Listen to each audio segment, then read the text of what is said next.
So as we've just been looking at, one really good way of talking about the different steps in a scale, it could be any type of scale, is to use the scale degree numbers. So we would start on scale degree 1 and work our way through the different steps of the scale until we got back to the starting note again, and that would be scale degree 1 once more. But in major and minor scales, and these are the scales that we use probably most often when we're playing Western music, sometimes we use different special scales, but 90% of the time, maybe something like that, we'll be using a major or a minor scale in some kind of variety.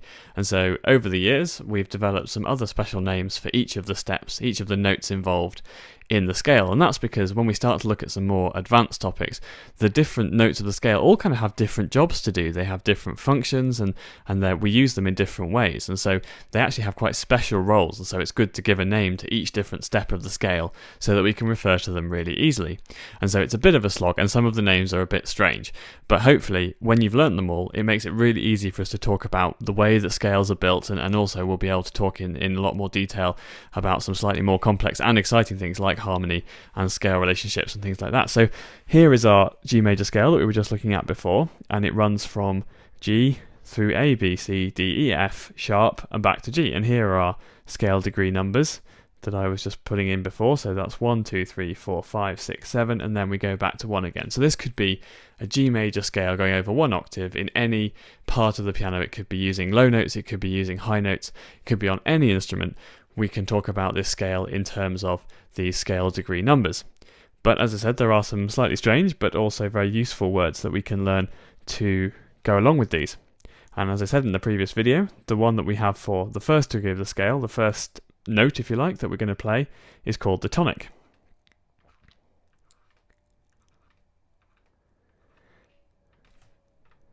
There we go. And so we can actually put it in here at the end as well, because the pattern's going to repeat. So whenever we have the first step, doesn't matter which area of the instrument that it's in, it's always going to be the tonic. So if you're playing a C major scale, the first note of that scale is going to be a C. And so if someone says, "Can you just play with a tonic, please? I just need to check my instrument is in tune," or whatever, that's what they'll be asking. They'll be asking for you to play a C if you're playing in C major. Now let's have a look at some of these other notes and some other names that we have for them. The second step of the scale, because it's directly above the tonic, is called the supertonic. Super in this case doesn't necessarily mean super as in Superman or Super Mario. It's more just because it sits above the tonic. The third degree of the scale we call the mediant.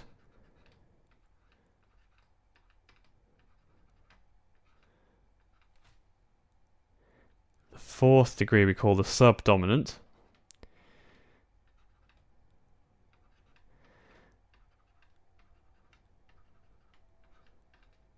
And normally when we talk about sub-zero, it just means underneath 0, and so subdominant means that it sits directly underneath the dominant. I'm just trying to tell you this so that it's a bit easier to remember. But I do have a very useful mnemonic which I enjoy a lot, so we can talk about that at the end. So dominant is the 5th step of the scale. 7th is the submediant. This one's a bit confusing because it's nowhere near the mediant, so I'm not quite sure why it's called the submediant. I do know why it's called the submediant, but it's not very obvious at the moment. And finally, scale degree number 7, which is called the leading note.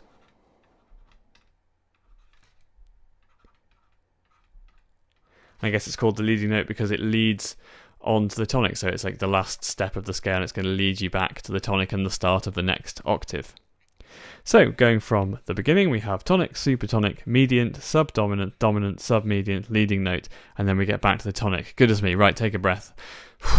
Okay, there's quite a lot of them here, and I don't expect you to learn them all straight away, but they will be really useful to know, even if you can just learn a couple. The really important ones to learn are tonic, subdominant, and dominant, and that will all become very clear when we start to learn about harmony and chords. But it doesn't hurt to know all of these if you can. And one really good way of remembering them, one of my favourite mnemonics that we use in all of music theory, is to remember the names of these scale degrees in major and minor scales. And so we need here tonic, supertonic, mediant, subdominant, dominant, submediant, and leading note. We need to remember this order of letters, and so my mnemonic is to see more sheep, don't say lunch. And that is true. If you say lunch anywhere near sheep, they generally tend to run away. So it is actually another one that is both useful to remember, but also a very good piece of advice for real life as well. Right, so that's quite a lot to take in, so I'm going to stop right here, but hopefully with a little bit of practice you can remember the different names of these scale degrees, and then we can start to use them to learn about all sorts of fantastic things.